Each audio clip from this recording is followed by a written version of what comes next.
Forme virtuelle. Nous continuons aujourd'hui notre série de rencontres avec les experts du plus grand musée de la Russie et un des plus grands musées du monde, c'est l'Ermitage. Сегодня мы продолжаем нашу серию встреч с экспертами одного из крупнейших музеев мира и крупнейшего музея России, Государственного Эрмитажа. И я очень рада представить вам Михаила Олеговича Дединкина, заведующего отделом западноевропейского искусства Эрмитажа и куратора выставки Ars Vivendi, Франц Снейдерс и фламандский натюрморт XVII века.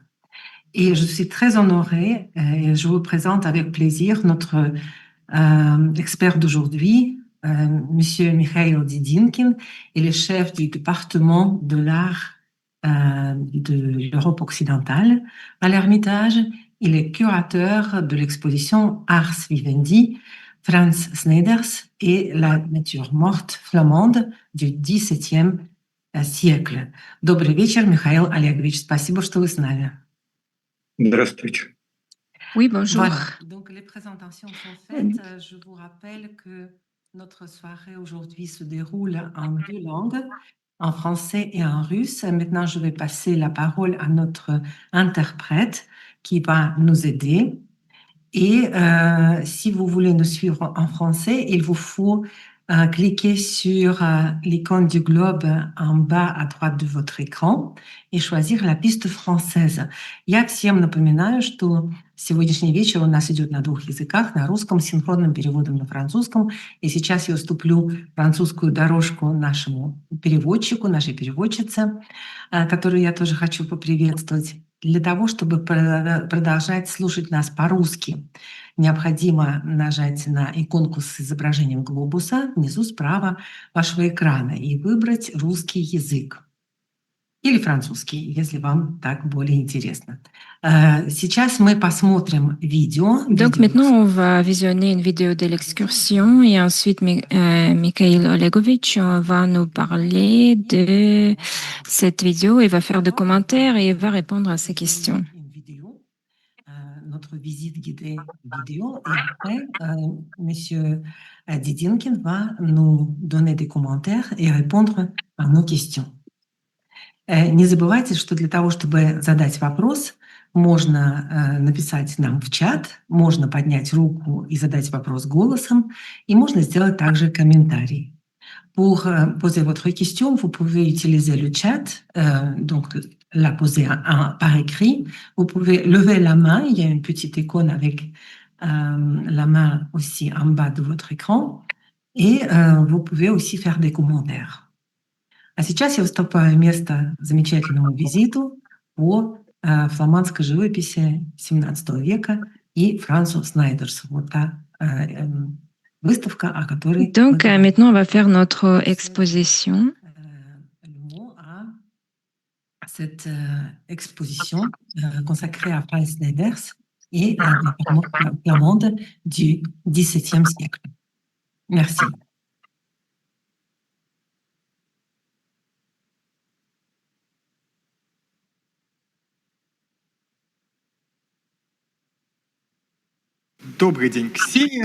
Bonjour Ksenia, bonjour chers spectateurs. Nous sommes ici dans cette salle du XVIIe siècle créée par nos peintres, par nos travailleurs. Et donc, ce n'est pas seulement une salle, mais c'est justement une salle de rareté qui était utilisée pour accueillir les invités et pour montrer des différentes raretés, des objets d'art et des objets de collection qui pouvaient être possédés par un aristocrate, par un burger riche du XVIIe siècle. Dans ce genre de l'intérieur, on peut retrouver ces couleurs sombres des tissus choisis par les peintres pour décorer les murs. Et les décorations qui sont utilisées nous envoient dans les intérieurs du XVIIe siècle, dans lequel les pieds peints en fait en cuir et jouaient un rôle très important.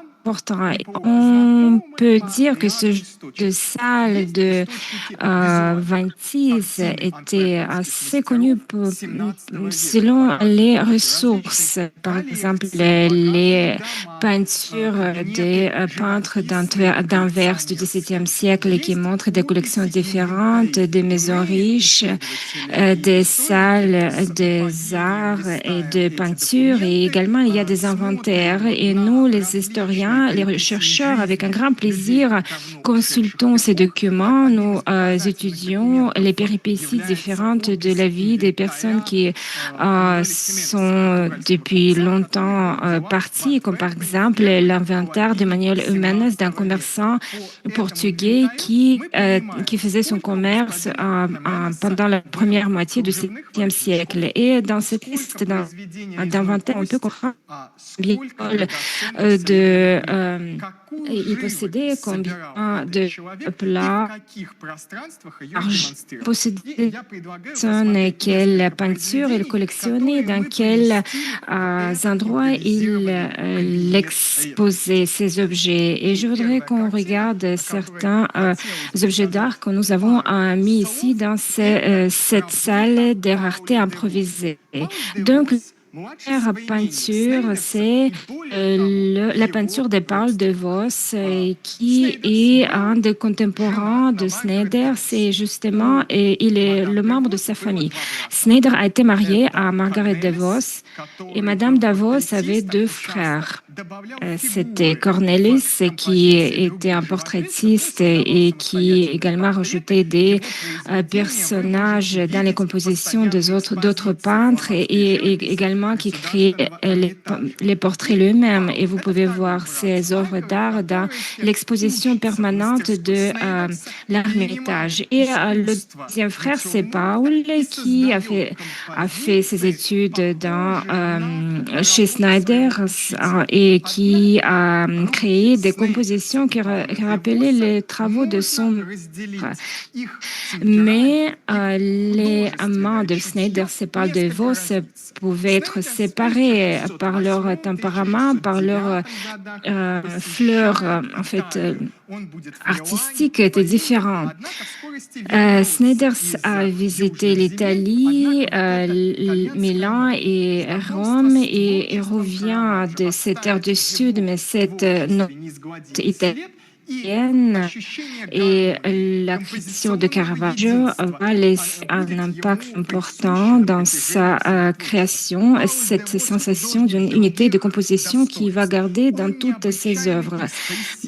Paul de Vos, c'est autre chose. Il est très expressif dans ses décisions et c'est dynamique et l'énergie qui est très puissante. On peut ressentir dans ces tableaux. On peut voir comment il combine les motifs d'animaux différents, surtout dans les compositions à grande échelle. On peut voir cette composition qui est divisée en deux. On peut voir un chien de chasse qui sort en courant en dessous de la table. On peut voir le chat qui est en train de sauter, le gibier et c'est en fait cette verdure, les poissons différents, cette composition qui est représentée ici et un homard qui est représenté sur de la porcelaine chinoise. Mais Paul Davos montre ses qualités non pas seulement de ce genre de peinture à grande échelle, mais également dans les objets de l'intérieur. En fait, on peut de petites peintures. Ici, on peut voir comment il travaille sur sa peinture. Donc, ces mouvements ont été très larges et qui créaient en fait, le plumage de cet oiseau. Et on peut également voir cette dynamique dont je viens de parler, ce qui est bien aimé, ce peintre. Il rajoute le chat qui, avec la ruse, regarde à travers la fenêtre et se prépare pour sauter dans cette cuisine dans laquelle on voit ces trophées de chasse. On peut retrouver d'autres motifs de chasse on peut les retrouver dans d'autres objets. La chasse faisait partie des loisirs de l'aristocrate du XVIIIe siècle. Sneijder, avec son contemporain, le grand Paul Rubens, également décoré les intérieurs du pavillon de chasse du monarque espagnol Philippe IV. Et on va regarder également l'œuvre d'un autre élève, Jan Feitel, l'élève de Sneijder.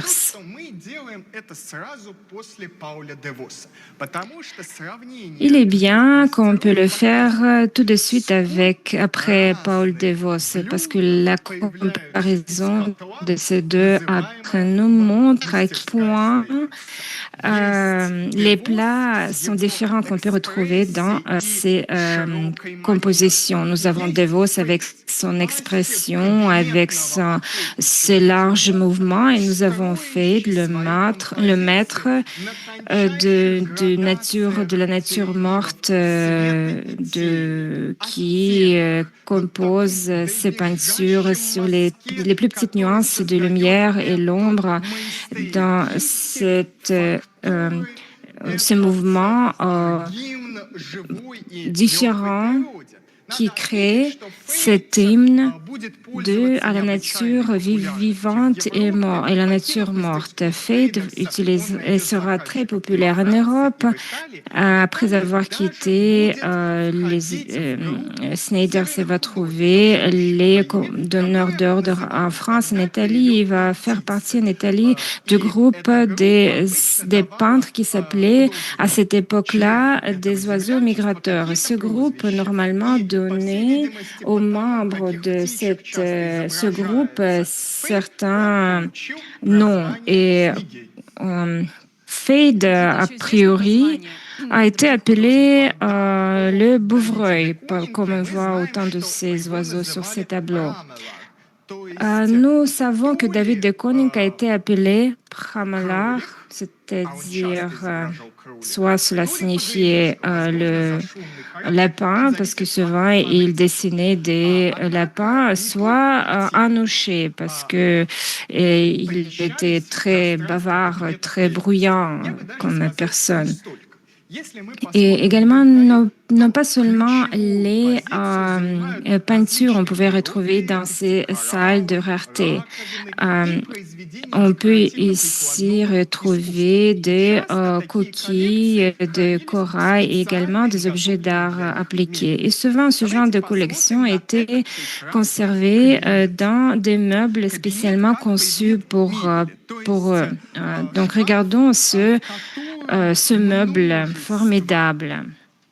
C'est un meuble où on peut retrouver beaucoup de petites portes ouvrables. On peut retrouver beaucoup de tiroirs où on peut mettre des lettres, des bijoux ou quelque chose que vous collectionnez, par exemple des médailles, de la monnaie, des pierres. Et ce meuble est très unique parce que nous connaissons cette tradition de la création de ce genre de meubles au XVIIe siècle. Nous savons, nous les connaissons selon les collections de musées différents qu'on peut retrouver dans des musées américains et européens. Mais notre meuble est unique parce que ses parois intérieures ne sont pas couvertes par des... en fait, et par de la broderie en soie. Et donc, un fil aplati a été utilisé pour la création de ces décorations merveilleuses. Et bien sûr, cette broderie attire l'attention de visiteurs et qui nous parlent des sujets de métamorphose de Vidieu, en fait, en néo-grec. Et donc, on peut y retrouver l'originalité du XVIIe siècle, ici également des parties plus claires dans cette broderie. En fait, au XIXe siècle, cette salle a été décorée selon le nouveau style existant. Mais on veut bien sûr que nos visiteurs viennent ici pour regarder et pour s'extasier par ce meuble pour qu'ils puissent comprendre cet esprit de la vantise, pour s'éventer, pour comprendre pourquoi ces maîtres utilisaient leurs objets pour s'éventer. Donc, nous avons également d'autres objets de collection qui se retrouvent dans des vitrines. Bien sûr, nos chers amis, vous devez venir ici avec une loupe pour bien regarder tous les détails de chaque broderie, de chaque élément, parce que il faut avoir beaucoup de temps pour le faire. Il y a beaucoup de sciences que vous pouvez en fonction de séances de soir. On vous invite, chers amis, pour voir toute cette beauté incroyable. Dans les vitrines historiques du 19e siècle, nous montrons l'argent artistique, en fait, les créations en argent et en os. Ce qui était très demandé à l'époque et qui, en fait, inondait ces salles de rareté dont nous parlons. Les objets en argent, par exemple, ce plat, l'arche avec des bordures larges, avec des fleurs, c'était quelque chose qui a été apporté de l'Europe. Les maîtres en création en argent, justement, créer ce genre d'objet qui n'était pas très fonctionnel. C'était plutôt un panneau décoratif, un plateau décoratif qui vous mettez dans vos intérieurs pour montrer que vous êtes riche et pour montrer votre statut dans la société. C'est un plateau qui est très finement réalisé.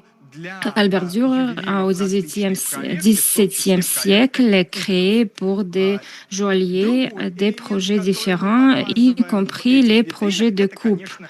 Un autre élément que nous exposons dans ces vitrines, c'est bien sûr la sculpture sur l'os, le matériel qui sera populaire en Hollande du Sud, en Flandre, pendant une centaine d'années. Et devant vous, vous voyez cette statue de Mercure qui est très bien connue par nos spectateurs les plus curieux parce que normalement, il est exposé dans la salle de Rubens et ce n'est pas par hasard. Rubens était l'un des premiers propriétaires de cette statue qui était exposée dans son bureau et en 1840, après son décès, cette figurine a été vendue à Christine de Suède qui a refusé le trône et qui est devenue catholique. Après, elle a changé des donneurs d'ordre différents. En fait, cette figurine a été achetée par Yusupov au XVIIIe siècle et elle se retrouvait en Russie. Et après un certain moment, elle se retrouvait dans l'Ermitage. On peut dire que notre musée est vraiment un musée encyclopédique qui montre toute la variété de ce monde. C'est dans toutes ses expressions, et y compris pour montrer la culture de l'époque de baroque qu'on veut vous montrer dans notre exposition. Ici, nous sommes dans cette perspective générale de cette exposition qui a lieu dans la salle de Nikolai. Derrière nos dos, il y a des constructions en bois qui ont été conçues exprès par nos peintres décorateurs, M. Emile Kapelush et Yuri Suchkov. Les deux sont d'origine, on peut dire, théâtrale. L'un était le décorateur de théâtre et le deuxième, Yuri Suchkov, également, a beaucoup travaillé dans le théâtre. Il a décoré les expositions des objets d'art théâtral, et également souvent il est le partenaire de l'Ermitage. Et donc ici c'est le théâtre de baroque. On peut retrouver ces machines, des coulisses qui nous amènent au dessin de maîtres du XVIIe siècle qui se spécialisait sur les fantaisies architecturales pour créer cette architecture fantaisiste de baroque qui crée en effet des rues de la ville. Mais il faut dire que le XVIIe siècle, l'époque de baroque, c'est une théâtralisation de la vie où les places et rues de la ville ont été remplies par des fêtes, par des foires qui faisaient partie dans la rue. Et donc, et c'est pour cette raison, tout le monde peut voir tous ces objets d'art qui font partie du genre flamand, des cuisines et des bains. Ici, on peut retrouver quelques exemples et en parler. Pour ne pas aller trop loin, on peut voir ici cette grande peinture très colorée qui représente la création de deux peintres, Costers et Enkins, et qui nous montre ici une cuisine ou une cave ou une boutique de légumes. Il faut dire que ce genre de cuisine est établi à la deuxième moitié du XVIe siècle dans l'art de Peter Atzen et Jochen Berkouwer.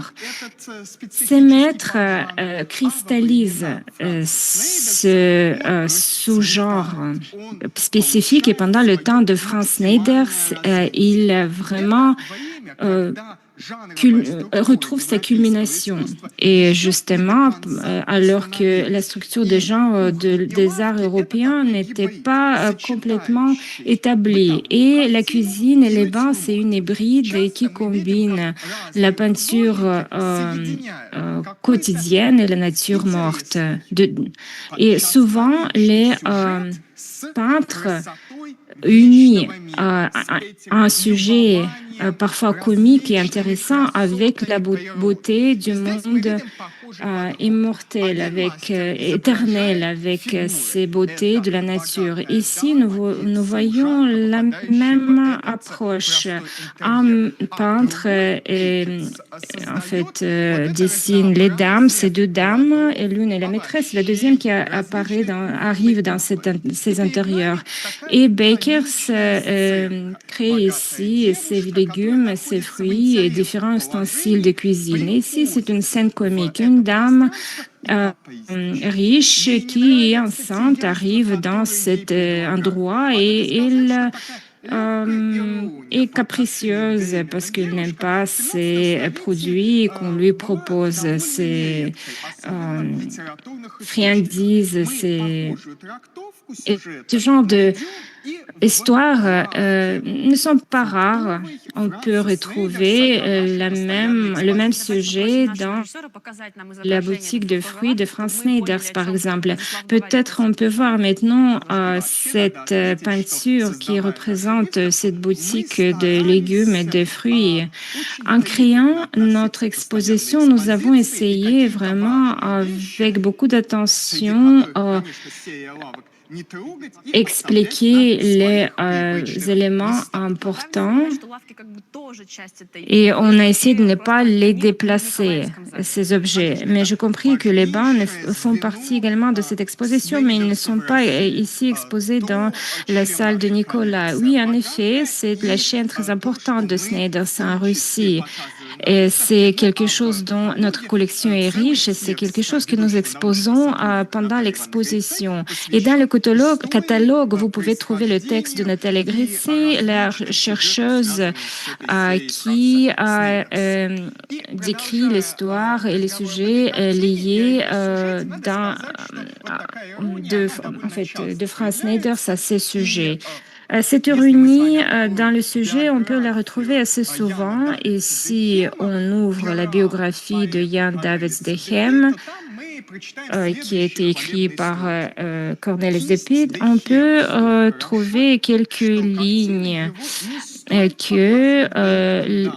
en fait, le geste de Behem est tellement bon, ces peintures sont tellement bonnes que ces peintures ne doivent pas être montrées aux femmes enceintes parce qu'elles retrouvent ensuite un appétit qui, en fait, appauvrit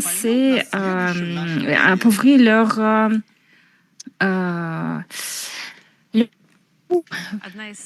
Donc, c'était l'ironie de cette époque-là. Un tableau, l'un des plus fameux dans l'exposition d'Ermitage. Je pense que les visiteurs avaient souvent vu dans l'intérieur habituel, mais ce genre d'exposition comme aujourd'hui nous permet de sortir du contexte les choses que nous connaissons, les tableaux que nous connaissons, et pour qu'on puisse les voir dans un contexte inhabituel.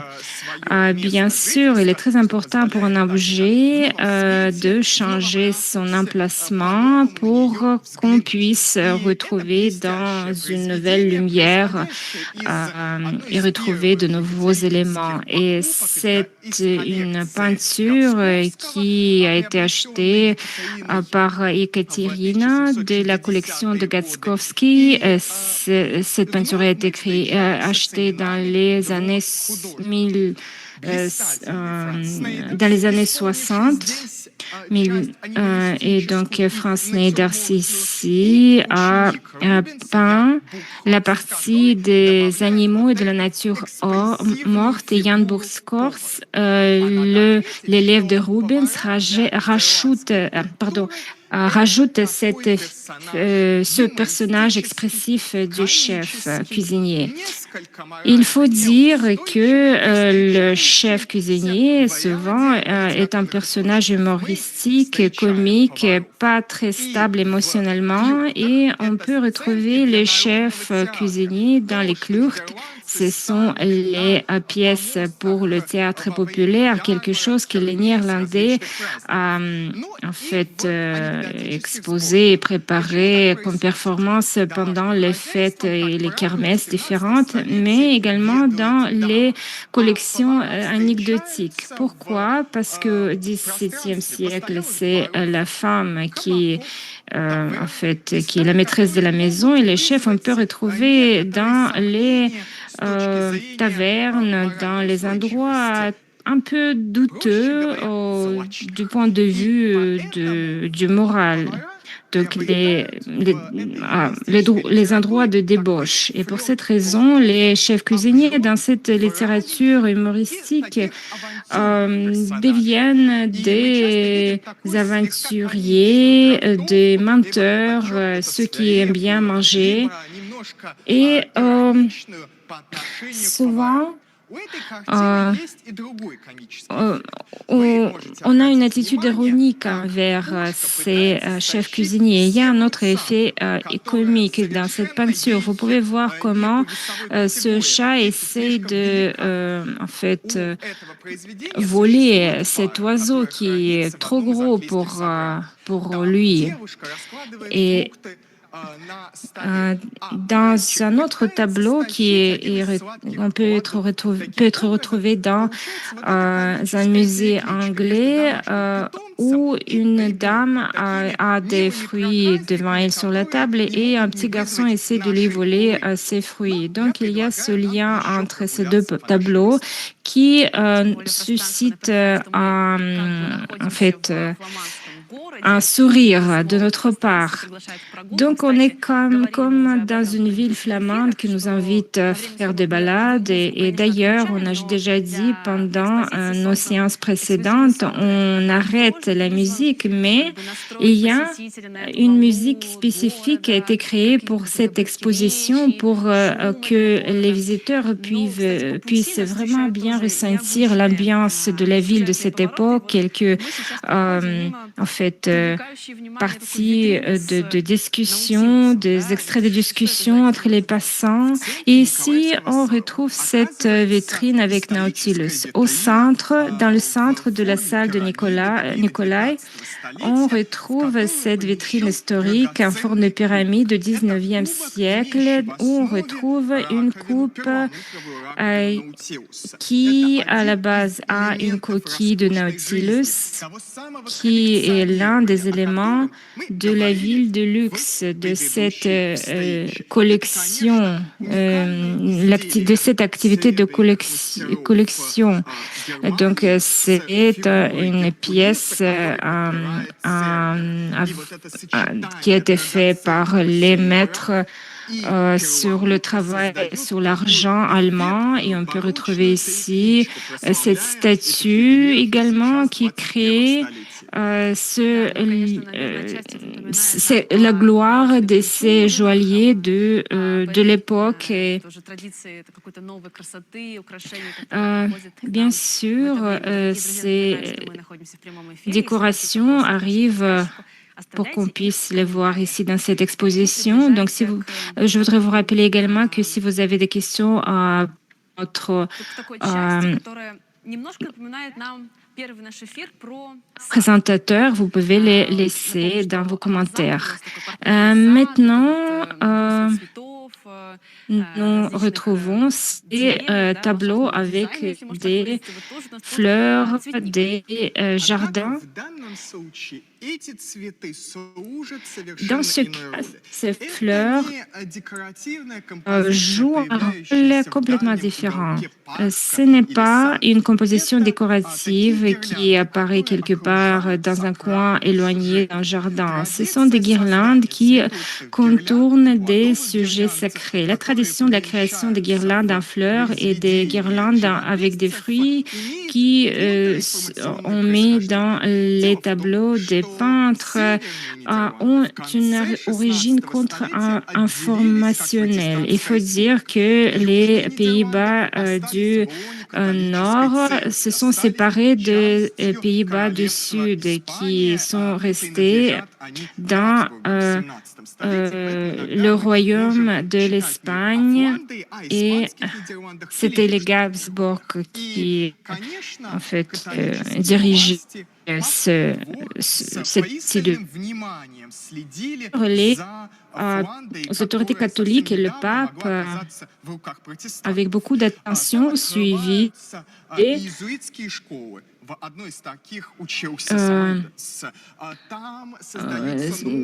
qui s'est passé par ce pays. Et les jésuites ont ouvert l'une de leurs études, les nouvelles églises. C'était bien sûr avec beaucoup. Donc, il y a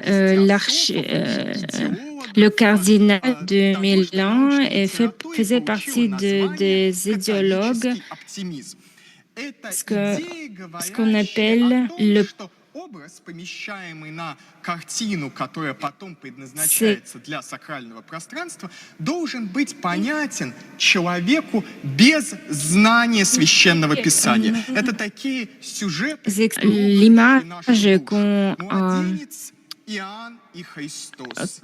qui est représentée est très connu et très familier pour nous. C'est par exemple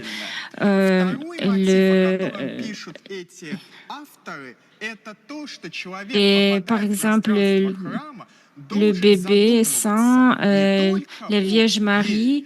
Et le deuxième sujet, c'est que la personne, dès qu'elle rentre dans un espace sacré d'une église, dans un temple, la personne doit avoir cette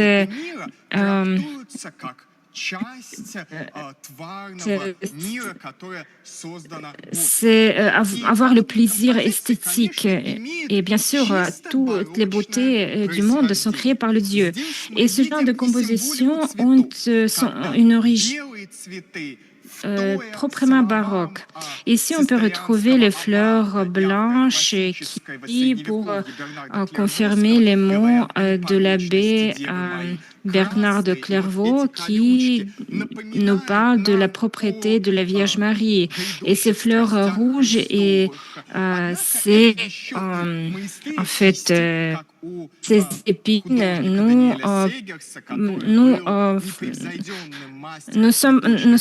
sont présentées pour nous comme un présage de ce par quoi va passer Christ.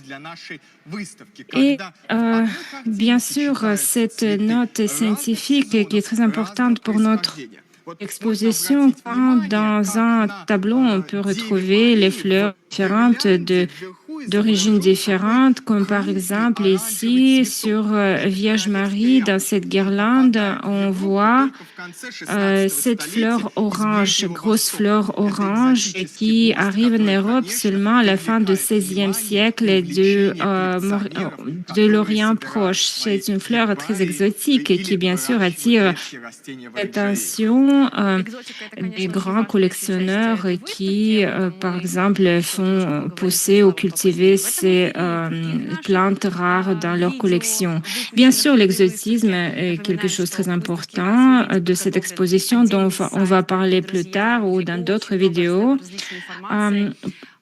Pour cette exposition Ars Vivendi, nous avons préparé un site à part où vous pouvez beaucoup d'informations sur les aspects et sujets différents de cette exposition, quelques widgets interactifs, des coloriages pour les enfants et beaucoup de choses que vous pouvez utiliser pour approfondir vos connaissances dans la baroque. Et merci beaucoup encore une fois, Alexandre, pour votre aide. On va maintenant passer à cette peinture encore qui nous montre ce sujet de cuisine. Qu'est-ce qu'on peut voir ici dans cette peinture de Paul de Vos, qui est une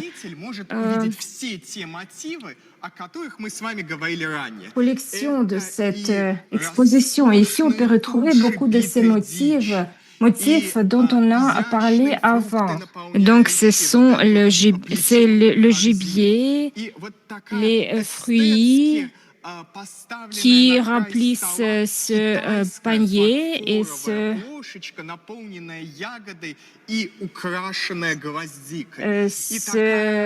pot en porcelaine chinoise rempli par les fruits et décoré par l'œillet. Et cette dynamique qui est représentée par Paul de Vos à travers ces animaux qui vivent dans ce tableau. Et en effet, Paul de Vos, c'est le contemporain de Sneijder et également qui a fait ses études chez Sneijder, qui est le maître de genre animaliste. Ici, les chats nous impressionnent. L'un d'eux, il est en train de voler à travers la cuisine. Un autre qui montre ses dents aux chiens. Il y a beaucoup d'actions et bien sûr beaucoup d'objets qui sont peints. Bien sûr, le baroque, c'est la viande, on peut se rappeler, et avec cette passion, le peintre nous montre ces corps du gibier. Et bien sûr, notre attention est attirée par le chasseur.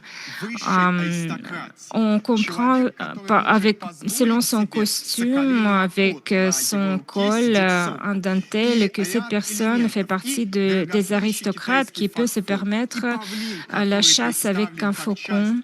Et également, on peut voir ici la porcelaine chinoise qui est très chère, le pain qui fait partie du gibier et d'autres éléments montrent que nous voyons ici la personne qui est l'un des personnes importantes de Flandre. Et cette peinture nous parle en fait, de l'art de Snyder, c'est qui continue à vivre dans ses contemporains plus jeunes. Bien sûr, il faut voir chaque de ces tableaux et surtout pour comprendre comment ces détails sont liés. Par exemple, la couleur de l'œillet qui est liée à la couleur de la viande, par exemple. Il y a une question qui surgit dans ma tête. Tout ce que nous voyons ici, c'est l'hymne à la bourgeoisie. Ceci est fait par les citoyens riches, pour les citoyens riches, la maison urbaine et tout le reste. Et qu'est-ce qu'on peut dire d'autres couches de la société? Par exemple, les paysans qui cultivent ces fruits, parce que je me rappelle, c'était également la renaissance de l'agriculture. À cette époque-là, les paysans, par exemple, ne sont pas inclus dans le système. Oui, d'un côté, c'est le cas, mais de toute façon, nous parlons de la renaissance de cette région. Peut-être pas les paysans, mais par exemple, les commerçants pouvaient se permettre un petit tableau. Et le commerce, c'est ça qui est le moteur important qui propulse l'histoire vers l'avant. Et sans le commerce, les grandes villes ne pourraient pas exister telles que nous les connaissons. Et bien sûr, cette exposition ne parle pas seulement des couches différentes de la société, mais c'est surtout, elle nous parle de la diversité de la vie, de ces expressions différentes et comment l'histoire change sa direction. Le Moyen-Âge reste dans les pages sombres de l'histoire et une nouvelle époque arrive qui est très différente, qui suit les directions différentes. Et ce téléphone nous le confirme. C'est quelque chose qui apparaît ici, qui est très choquant, très impressionnant. Et l'éléphant ne se retrouve pas ici par hasard. La raison principale pourquoi nous avons positionné cette décoration créée par Émile Capelouche, c'est cet intérêt de l'Europe vers l'ouverture des frontières, son intérêt par l'Orient et des produits exotiques. Et sur le tronc, sur le dos de l'éléphant, on peut voir un vase chinois du XVIIe siècle qui a été recréé, monté par nos restaurateurs et qui prouve cet intérêt pour l'Orient. Et l'éléphant se retrouve ici aussi parce que au Flandre, cet animal a été connu. En 1563, le roi espagnol fait un cadeau à son frère et ce cadeau était un éléphant. Emmanuel à voyager. Il visite Anvers et Bruxelles. Il sera dessiné par les peintres et il va épater le public. Et ensuite, pendant les fêtes de ville, il sera utilisé comme un motif décoratif, mais le destin Manuel lui-même sera très triste. Il va arriver à Vienne et y décédera. Donc, c'était une époque très sévère qui réunissait l'ars vivendi, le plaisir de la vie et la mort, en fait, cette vitalité qui fait partie de Flandre. C'est tout ce que vous pouvez ressentir en notre exposition où nous invitons. Et merci beaucoup, c'est parfait. C'est une exposition, excursion formidable. On peut ressentir que, en fait, on peut, nous sommes très émus. Donc, Mikhail Dedinkin, qui est le coordinateur de l'exposition que nous avons visitée virtuellement, qui s'appelle Ars Vivendi, Franz Sneiders et la nature morte flamande du XVIIe siècle. Mikhail Olegovitch, je vous donne la parole pour un petit commentaire. Peut-être vous voudriez rajouter quelque chose à ce que nous avons déjà vu. Ah, il faut juste ouvrir le micro.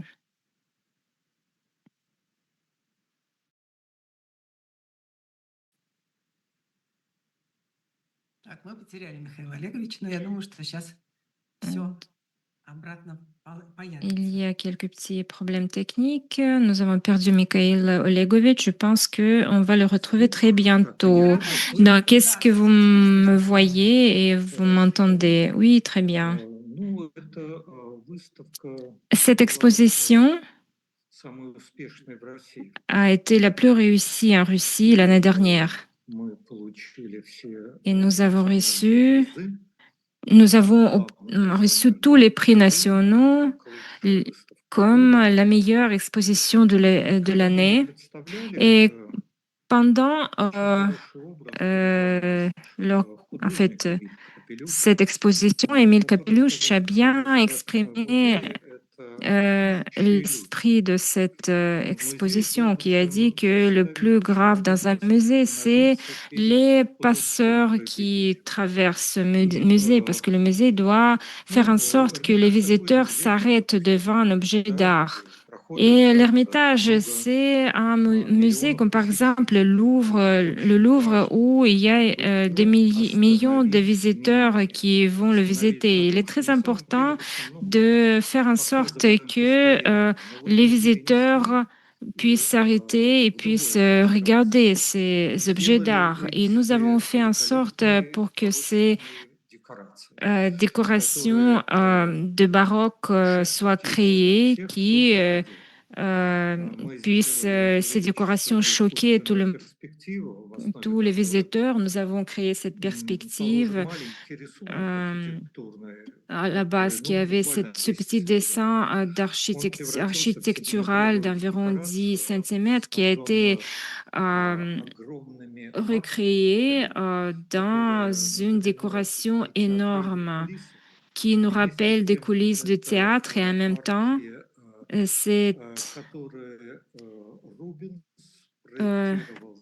c'était quelque chose qui a été préparé. Ces arcs qui ont été préparés par Rubens. Et nous avons créé beaucoup de choses qui sont souvent utilisées dans un théâtre. C'est très important pour nous parce que les peintres qui travaillaient avec nous avaient une autre approche pour la facture, pour le matériel, pour la lumière. Le musée constate l'objet d'art. Il doit bien l'éclairer et en même temps, le musée doit éclairer tous les objets d'art en même temps. Et ici, nous avons utilisé